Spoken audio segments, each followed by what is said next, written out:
Hey, this is Adam Whitney, the CEO of Seven Figure Flipping, and welcome back to the Seven Figure Flipping podcast. What an amazing episode we had today. My mentor, friend, and one of the absolute best real estate investors in the country, has been doing it for over 2 decades, dives in to the state of the market for 2025. And you will not believe what he says on here.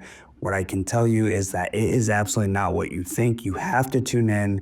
It will get you set up for success for 2025. So I'd like to introduce you to my friend and mentor, Andy McFarland.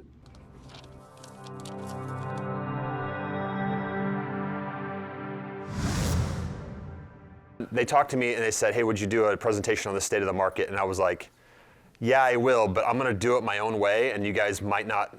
Hopefully you guys appreciate the way I did it, but I brainstormed, I'm like, what would I wanna hear? What do I feel like is the most relevant that I should share? And it's probably not what you guys think I'm gonna share. But I'm gonna go and share about the state of the market. Fair enough? Are my clicks working there? Down button, down button. That's the state of the market. We're in Nashville. Okay, cool. So I always joke about the crystal ball, right?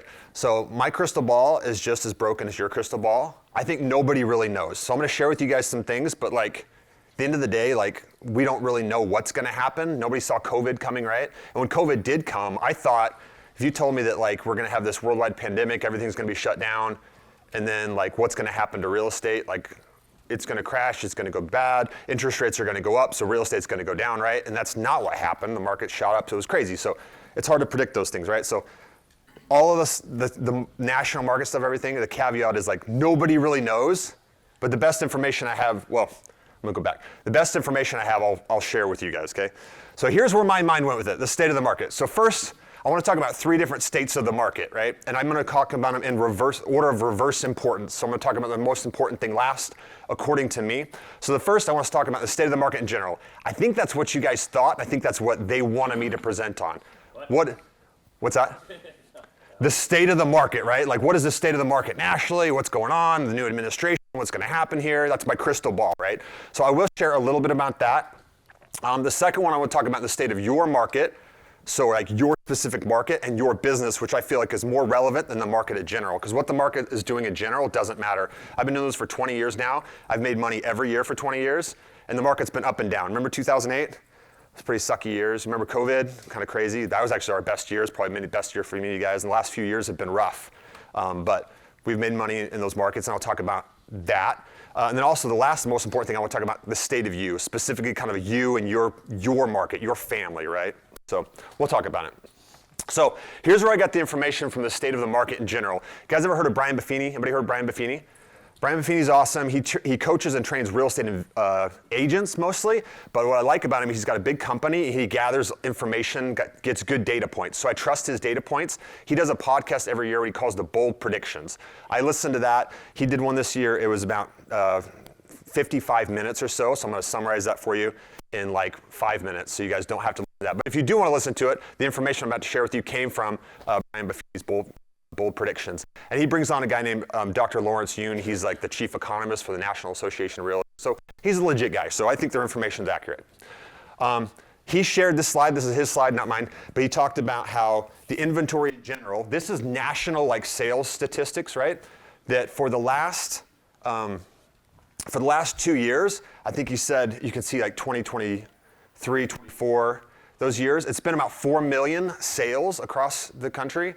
And in general, it's been about 6 million sales. So we're down, what is that, like 37% or something. So the reason why people have been hurting is because we don't have a lot of sales. This is Captain Obvious to all of us. We recognize the inventory has shrunk, right? And it's shrunk by a lot. This is the lowest sales volume we've had. The last 2 years, that's the lowest sales volume in like a long time. Okay, so that's why we've all been feeling the pinch. Real estate agents have been feeling the pinch.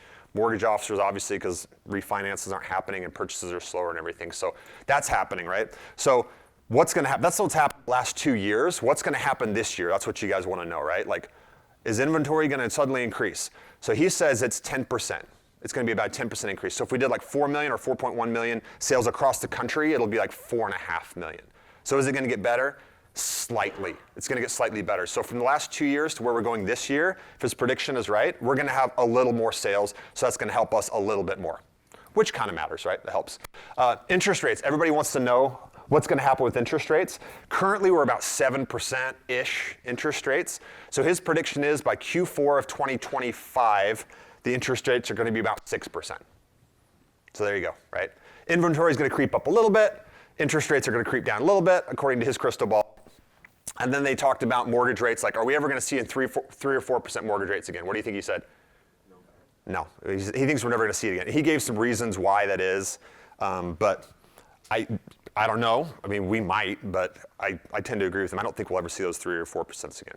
So that's kind of the market in general. He shared some other interesting stats. I thought these were kind of interesting. They don't really, they're just kind of fun to know, right? He said the median number of years sellers had owned their home was 10. It used to be like 6, but it was 10. So people are holding on to their homes for longer, which is kind of interesting.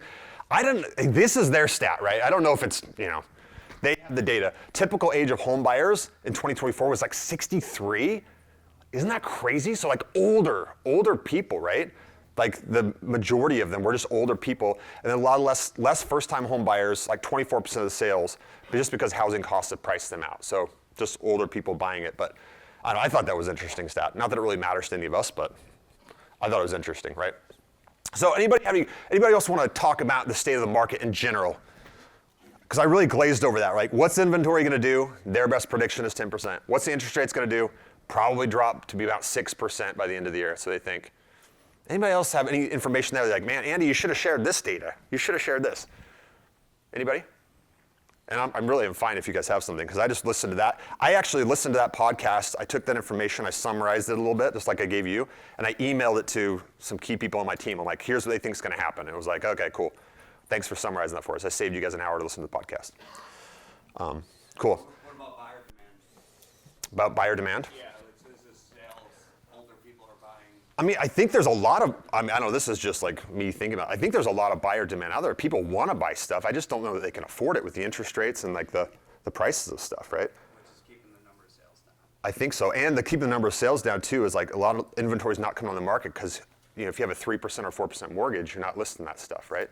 So I think the main stat is like that inventory being like, the 4 million sales or whatever the last 2 years. I think we felt that because there's just not more sales that want to happen because there's just no new inventory and there's not, people don't want to sell their house at the 3%, 4%. So that's why I think that's what we've all felt the last couple of years. Like our volume's down because of that. There's just less sales in general happening. And hopefully this year it gets 10% better according to Lawrence Yun, right? If you can get your piece of those sales. But I think, so that's like the market in general, like the national market, which I think kind of matters because it's fun to know that stuff, but really what matters is what you're doing in your business and how are you reacting to stuff. So that's why I want to go to this next phase of like, what's the state of your market and your specific business? Is that fair? We talking about that? So some questions I was just thinking about. What's the inventory like in your market? Because we're all from different markets across the United States. Like what's it like for you? What's selling best in your market? What's the price range that's selling best? Or something like style, like we've seen those like mother-in-law apartments, or you can add a basement apartment, something that sells really well because it helps people make their payment, right? So just knowing things like that like is good. What are your renovation costs? Costs have gone crazy the last couple of years. Do you know in your market what it costs to fix things? What are your marketing costs? That matters, right? You need to know that stuff. What are you looking at weekly in your business? What are you looking at monthly in your business? I think that stuff matters more than what's happening nationally in the market, if that makes sense. So here's what we look at. I told you guys this. So if this is repetitive, sorry, but you're supposed to tell people 7 times, right? People ask me like, wait a second, what did you say? So what we track monthly, and I've done this for like 12 plus years now. It's been even longer than that. I have a Google sheet that's called real estate tracking. And this is like a little screenshot of it, but I have the different counties in Utah. There's like 5 major counties in Utah, and what I track is, you see on this spreadsheet, it says actives, active 30, under contract 30, and sold 30. So every month on the first day of the month, I just go on there and say, Salt Lake County, single family homes, how many are available? And I put that number in the spreadsheet. So you can see this top one here, March 1st, 2024, there was 909 single family homes available, so, right? How many of those came on the market in the last 30 days? So that's just showing you like what new fresh stuff's coming on. And 408 up here came on in that last 30 days. How many under contract in the last 30 days? So 468, the top line. And how many sold in the last 30 days? And that was 594 in that specific one. And then you just take the total number of solds divided by the total number of actives, and it gives you a month's supply. If nothing new comes on, that's how many months supply you have. Why I feel like this matters is it's your market. Because what do you care about Salt Lake City, Utah? If you're not in business there, it doesn't matter to you, right? But how's Nashville, right? How's Michigan, right? So I think you should care about that. Like, that matters more to you, because if that's the product that you're dealing in, than the market in general. Like that stat of 4 million sales across the country, who cares? That's not, I'm a part of that, but that's not like my specific market, right? So this is a pretty simple thing you can do. And I recommend, I actually still do this. Like, I'm the one that plugs this in, and I take a screenshot and I email it to some key people on my team, just so we all look at it kind of once a month. And it's like, they probably look at it for 1 minute. But I want to do that so I kind of am in tune with the market.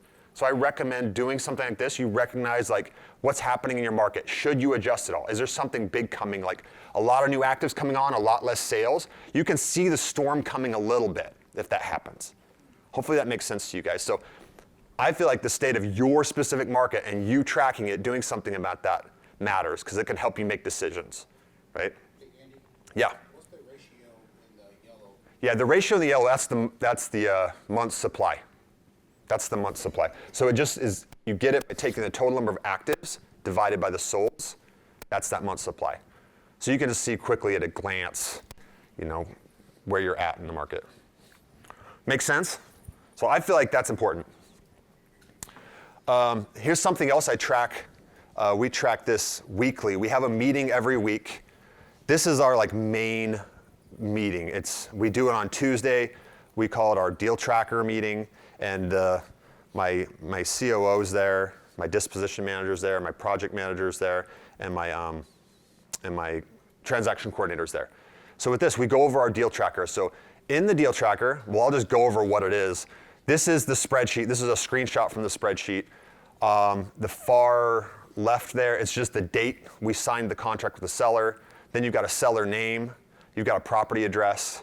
You've got the state. You've got a sales rep that signed it up. You've got a purchase price, expected sales price, but it turns into the actual, like those are actual numbers at the end of the profit. And then you see on the far right of that screen, that the top one is highlighted yellow. Anything that's yellow in that column right there is like, it still hasn't closed yet, so it's still open. So when we do our deal tracker meeting, we're only talking about the items that are in that little yellow, if you guys can see that like on the far right there. So basically what this is we are in tune with every single property that we have under contract that has not sold yet, right? It can be like a seller, we just got under contract with a seller, we could be doing inspections, or we could be something that we're trying to wholesale, it can be something that we've already fixed up and we're reselling. We talk about every single detail of everyone, like where it's at every week. And we do this so we're in tune with what's going on with all of our inventory and what's the next best step with that inventory. So, and combine that with the information you got from your real estate tracker, right? Like you know what's going on in your market. If you got something you've listed and you're not getting good, like you're not getting good showings on it or you're not getting offers on it, we're not doggedly just trying to get a price because we don't want to lose money on it. We're making decisions right there, like do we need to drop the price? Do we need to stage this? What's the feedback? The feedback is they don't like that layout or they want a bathroom in the basement, right? So project manager's there, how much would that cost us, right? Okay, for next, like let's take it off the market, let's put a bathroom in the basement, and let's list it again, right? So the point is like the state of your market and your business, or what are you doing proactively in everything you have right now? Are you doing something with it? So that's what we do here. There's another, if you look at this deal tracker, there's another set of information that we track that I'm gonna show you in a second that's like, I couldn't capture all in that one screenshot. So it's pretty simple, right? Seller address, purchase price, projected profit, sales rep. And this is the other stuff we do. The notes, we've got the due diligence deadline, the closing deadline, possession date if it's different, right? Sometimes they want to stay for a while. And then the deal source that we got it from. And if we gave them up from earnest money. So anyway, pretty simple. I mean, you guys might be like, well, duh, Andy, maybe you have some form of doing this. But if you don't go over this, if you don't know what's going on with all of your leads and your deals and your business, like, it doesn't matter what's happening with the market in general, like nationally, like just be in tune with what's going on with your business and leads, right? Okay. Another thing that I think that you guys, for me, this might be Captain Obvious, but I feel like it's important that you know where you're at in your business every month. So every month we track our profit and loss in the house flipping business. I do this with all the other business I'm a part of too, but like with our house flipping business. Every month we have to look at this. And people ask me, well, how do you do that? It's a pretty simple spreadsheet. Tanner's like, well, we do this for QuickBooks and all this stuff. Like, he's laughed at me in years past for this. Like, it's pretty dang simple. And we do have QuickBooks and all that stuff too, but it rolls up into this. Like, the net profit on a deal, you see the gross profits over there? This is our big board. That's like the profit of the deal. Like, after you flip it, HUD to HUD, minus all costs and everything. And that actually, this cost that's on this one, we actually take out of all our dispositions manager and our sales reps. That cost is net of this too. So they've already been paid their percentage out of this. So this rolls up to like, this is our profit, like kind of as a company, gross profit as a company on that, if that makes sense, right? So you got add all those up you sold for the month. That's on one side, your income. And on the other side, all your expenses. Pretty simple, right? So I know how much we brought in that month as a company, how much we spent, and is there a net profit, and how much is it?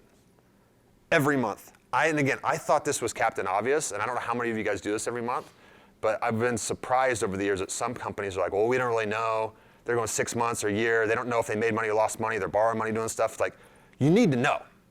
You need to know, because I don't want you to get a year down the road and be like $1 million in debt and be like, just kidding, I'm folding up the company. Like, you need to know every month. You need to look at it. And if that number is a negative number, good. That's fine. If you see that you're not making money, that's fine. You can look at your deal tracker and say, well, I've got stuff in the pipeline that'll be making money over here. That's okay. But you need to know. Don't stick your head in the sand and be like, well, I have no idea. Like, you should have some idea. Is that fair? Okay. Have some idea. Because I've seen too much pain from people over the years. Like, you need to know. You need to know where you're at. Okay. So I track that monthly.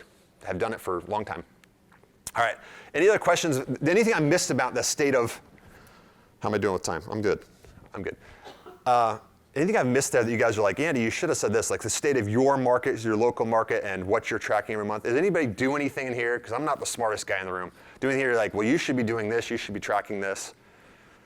We can have this discussion. Yeah? Is there an opinion beyond the next year? Do you have any long-term opinions on where we'll be at 5 years out, things of that nature? Is that just too far and really as much speculation as anybody in the room? So she asked if I have any like opinion on what's going to happen in like the longer term or medium term, the next 5 years, probably the national market or something like that. I don't. It's not really something I've thought about too much. I think real estate over time will be an inflation hedge and it will be up, and I think people need a place to live. So that's generally why I've got my assets in real estate. But no, I haven't. But anybody has that crystal ball, you know, I wouldn't trust it if you did have it. But anyway, but we could speculate if you guys want to speculate on it. But the state of you, I think, matters more than that, what you think it's going to be in 5 years, which we're going to talk about in a second. Yeah, and you had one too. How do you factor in days on market when you're looking at your supply data? I don't. It's not a metric that's in the days on market, but I think it kind of comes out with seeing, like, if you see the total number of inventory, active inventory, and the stuff that's come on the last 30 days, when you see that start stacking and the total number of actives go up because the under contracts and sales going down, you'll see that in the month's supply. So you'll see that going up or down. So that one number you saw, it's like 1.5, 2, 2.5, 3. Like, that's still a really good hot market. When you start seeing it be, if I showed you my spreadsheet from 2010, when I had the numbers from that, it was like 10, 11 months supply. Insane. Like, you'd have 5,000 available homes, and there's only 500 selling in a month or something like that. It's crazy, right? Like, to see those numbers. And many of you guys, I don't know how long you guys have been in the market, but if you haven't been in the market over 10 years, you'd think it'd blow your mind. Like, that's not even a real thing. Like, no, it was a real thing. Like, it was a bloodbath. And we were just coming out of that in like 2010, 11, right? It was like, people couldn't give houses away, right? You say you're doing it by county or zip code? I do it by county. And there's 5 major counties in Utah that I'll track. And it's just easy on our MLS to toggle to like that specific county and then do active 30 under contract and just plug the numbers in the spreadsheet. Yeah. And it forces me to like look at it once a month and like be in tune with it. Yeah. So you use that to basically gauge where you're putting your marketing dollars as well? Not so much where I'm putting the marketing dollars, more so to gauge where my local market is at right now. If I'm seeing anything crazy happen, right? Like, if I start seeing inventory stack 1 month, okay, 2 months, okay. 3 months, like, oh, this is getting concerning. If it keeps going up, if that month supply goes from 2 months to 3 months to 4 months to 5 months, I know that when I have my weekly deal tracker meeting, we need to drop the price, get beneath the market, we need to dump it so we can refresh our inventory, right? So are you tracking where all that inventory is, what is new construction versus resales? Nope, it's pretty simple for me. And actually on that data there, and I have to keep it the same every month because I've been doing it this way for years and years and years, I just do single family homes. Now, if you just grab the market as a whole, you could totally do that. Just make sure your data is the same, like you're tracking the same thing, so it's meaningful data. Yeah. Andy, just remind us your percentage of wholesale versus flipping, question one. And then question two, what are you tracking in terms, like, are you tracking expenses on your flips weekly, or are you just moving that to your project manager account? Yeah, not tracking the expenses on the flip weekly. I have that information. I know where we're at on every single one of our flips. At any given time, I can pull up a spreadsheet. I know exactly where we're at with that. But no, don't track that week. We don't track that weekly. No, but weekly we do know when we go to a line item of the house that's being fixed up, we'll talk about that and say, like, oh, Roger's our project manager. Right? Roger, where are we at with that? Oh, it's supposed to be done next week on Friday. It might take a couple days beyond that. We're some kind of on time. We're on budget with that. Perfect. Anything to note about it? No, we're good. Okay, next one. Next, right? So but we definitely touch base on it. We have a moment to talk about the thing. There's nothing that's just getting buried and then like, oh wait, what's that house that we've owned it for 6 months? Like we haven't started it yet? Like there's never. But I have known investors that way. They've had marked houses, they've sit there for like months and months and months just sitting there. I'm like, how are you not staring at that, being like, what's happening with that house, right? You need to know. Percentage of flips wholesale? It varies. In the last few years, we definitely flip more than we wholesale. It's probably more 60-40 now. We do a lot more flips now. But we always look at, I think years ago, and maybe still I'm pigeonholed kind of as a wholesaler. I don't know that I've ever been like a wholesaler. It's meant, we just say, what's the best way that we can make the most money on this property? Time is a factor, right? Pain is a factor. So, but if we can make the most money by just cleaning it out, buying it, cleaning out, throwing it in the MLS, we will do that. If we have to do a little bit of repair on it, that makes the most sense, we'll do that. If we have to do the whole thing, we'll do that. But we're not going to do it. It's got to be appropriate to the profit, right? Which is what we talk about every week in that weekly meeting. Yeah? Have you noticed other people in your market doing the same thing? In Phoenix, we've noticed, just the state of the market, a lot of people who are predominantly wholesale only, hey, we don't flip at all ever, they're almost forced to start rehabbing and selling because they can't make any margin wholesaling, but where they can, because of volume constraints or price point constraints and margin constraints.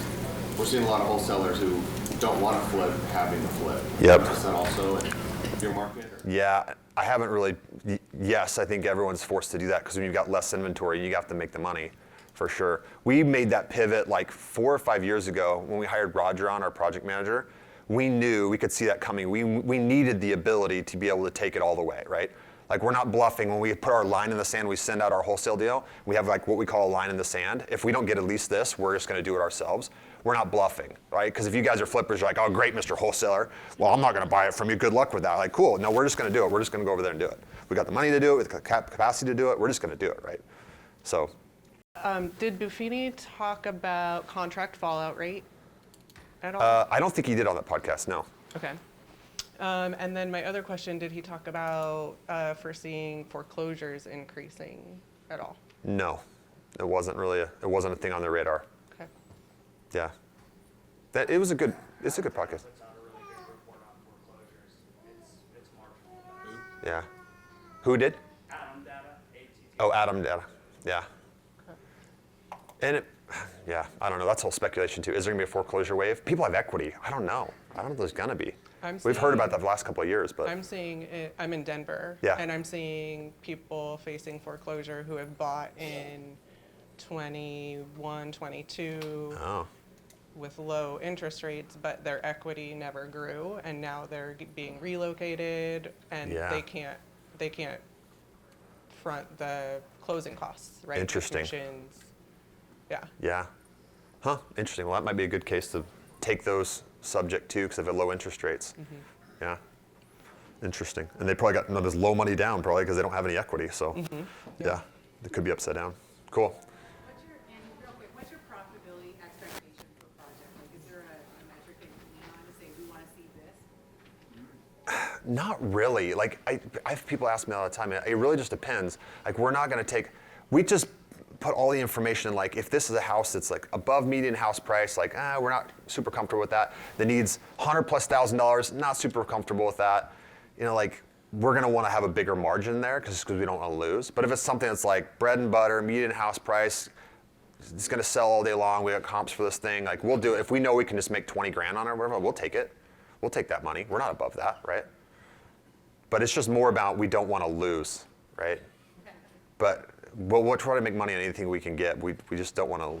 We don't want to be the ones taking a $100,000 loss on a project, right? Cool.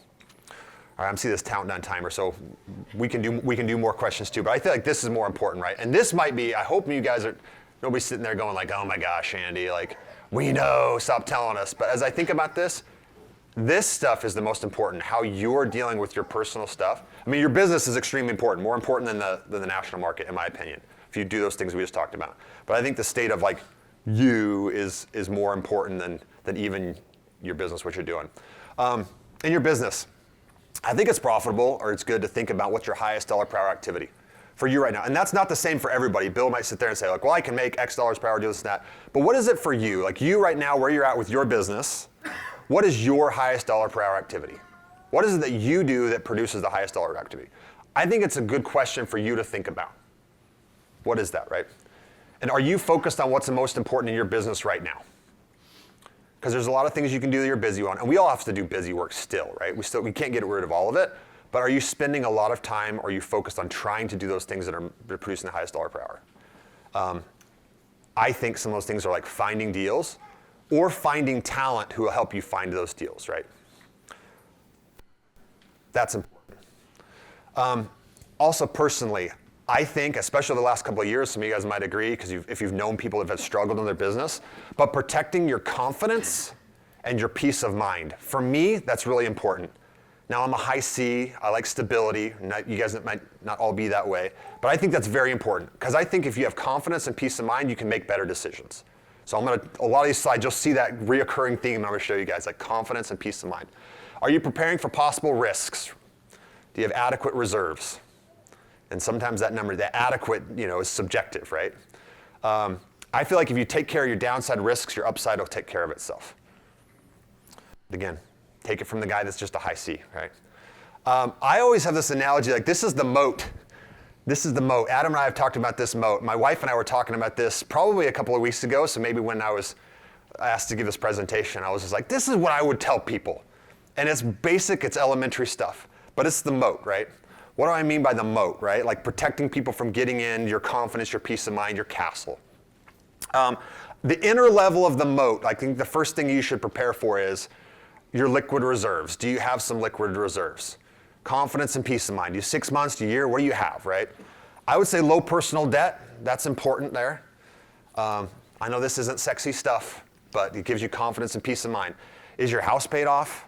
Do you have, are you pretty protected there?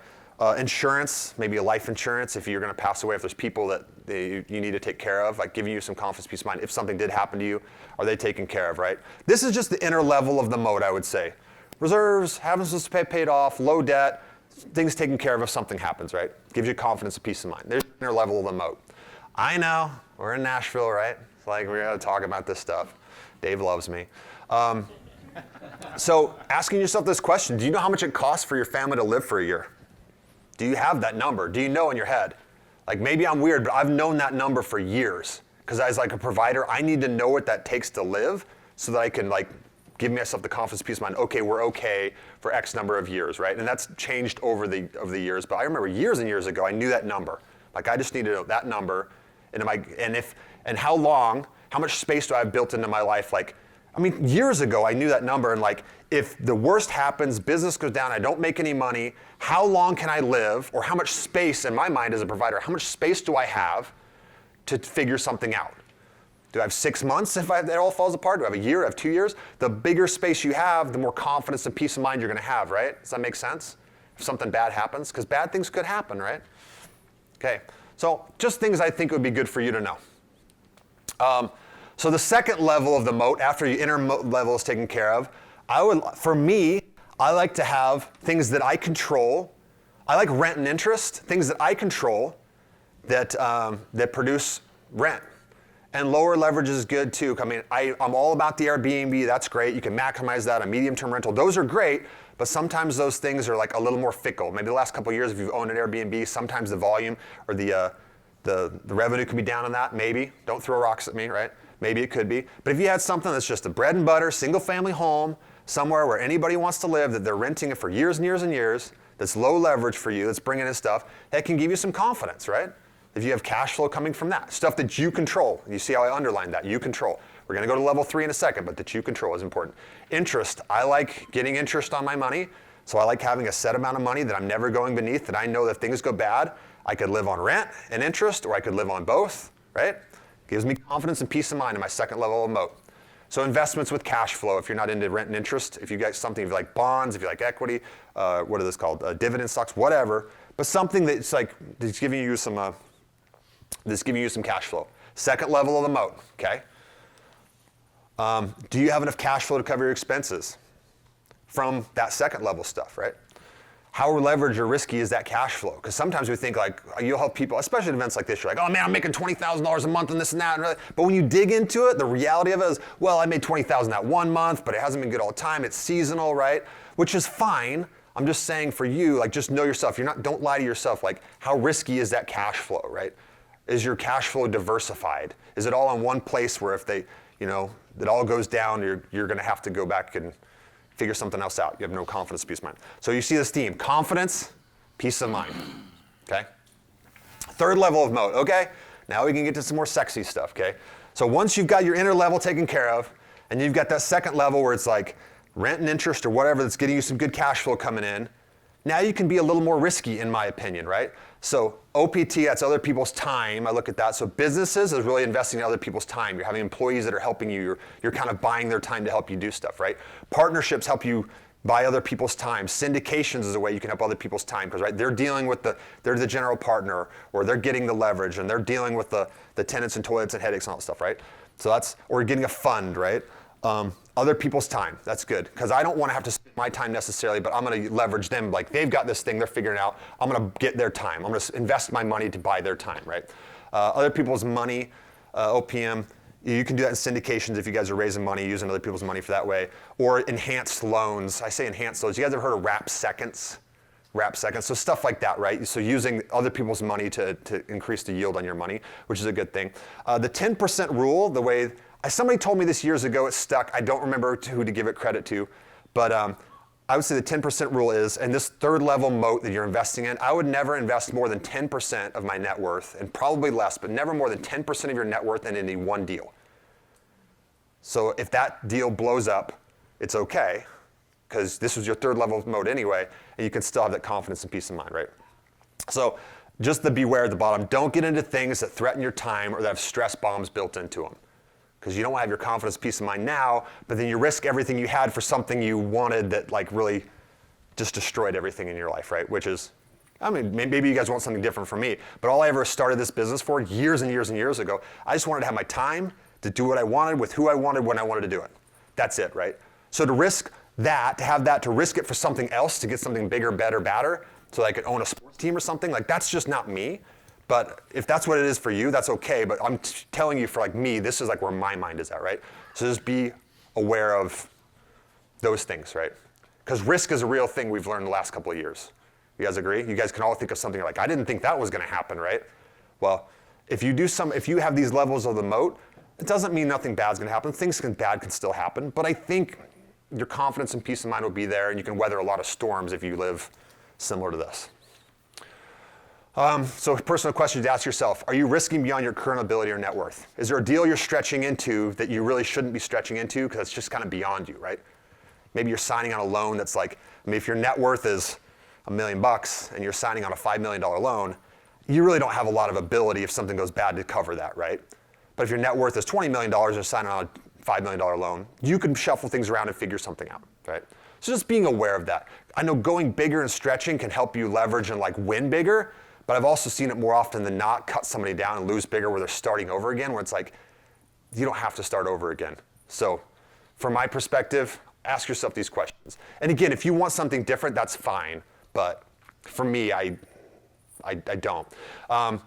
Is there a third level moat item in your life that will threaten your inner moat? Is there something in there that's gonna go bad? So again, you see where my mindset's at, right? Risk is a real thing. So again, that confidence and peace of mind, that's really important to me. Confidence and peace of mind. I have to put Bill's face in the slides I'm gonna do on him. I'm gonna tell you the brief story about that. So this was like 9 years ago. We had an event in my backyard. We did minute to win it games. And Bill, There was this one game that nobody could do it. You had to pick a ping pong ball and you had to bounce it on 3 different plates and then land it in this fishbowl. It was like the impossible shot. And I think we had $20 or $40 or somebody that could do it. And Bill, just being dogged and determined as he is, he was the only one that could do it. And I don't know how long it took him sitting there doing it. But that engineer figured it out and landed in there. And I snapped this awesome picture of Bill 9 years ago. And he wishes he could take this from me. For the last couple of minutes, I want to lighten things up a little bit. I've been doing this recently in my slides. I'm just going to throw some memes and a couple of, I think they're kind of funny. We'll get a little bit of laughter out of this. So for Christmas, my in-laws never know what to buy me. So what they bought me this year was a Far Side calendar. You guys remember the Far Side? So it's like a daily one we tear off is at our kitchen counter. There was a couple ones that were pretty funny. I thought this one was pretty funny. Satan is a warm and tender guy. For a pleasant conversation, call Satan. I thought it was good. It's funny to watch my kids read some of these. They're like, I don't get it. I don't even know what this is. This next one was one that was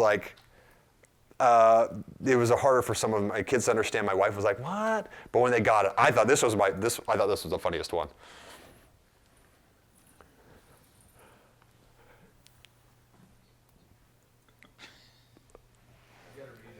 You got to read it. It says, not heeding his father's advice to avoid eye contact, Joey makes a contribution. There's a monster there, like a homeless guy, right? That's like nightmareless. He needs a nightmare. He needs someone to give someone a nightmare. And Joey's walking, looks at him, he's like, oh boy. And you guys have your kids that they watch a movie or see something scary and then you're paying for it for a week because they're up and they're like, oh my gosh. They're so scared, like, Dad. Anyway, I thought this was hilarious.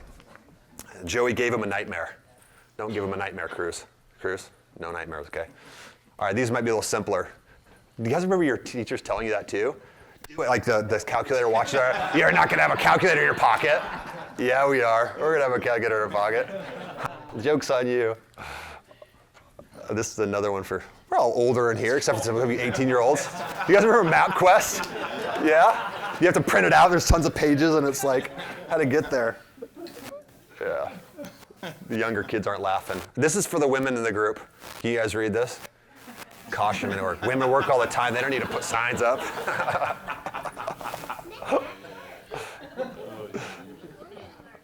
All right. It says a decision was made here. I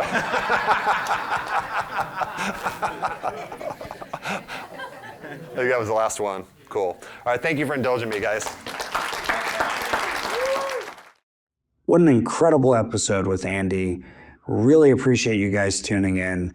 Andy is incredible. He's been doing over 100 deals a year for 20 years, and he is one of the most experienced, seasoned investors in the country and has been that way for a long time, and an esteemed member of the seven-figure flipping community. If you guys got something from that episode, I want you to go and leave us a 5-star review. And if you want to talk more about being a part of our community at Seven Figure Flipping, send our team an email at info@sevenfigureflipping.com. We'll see if we can help you in your business and see if we're a good fit. Thanks for listening, and don't forget to leave us a review.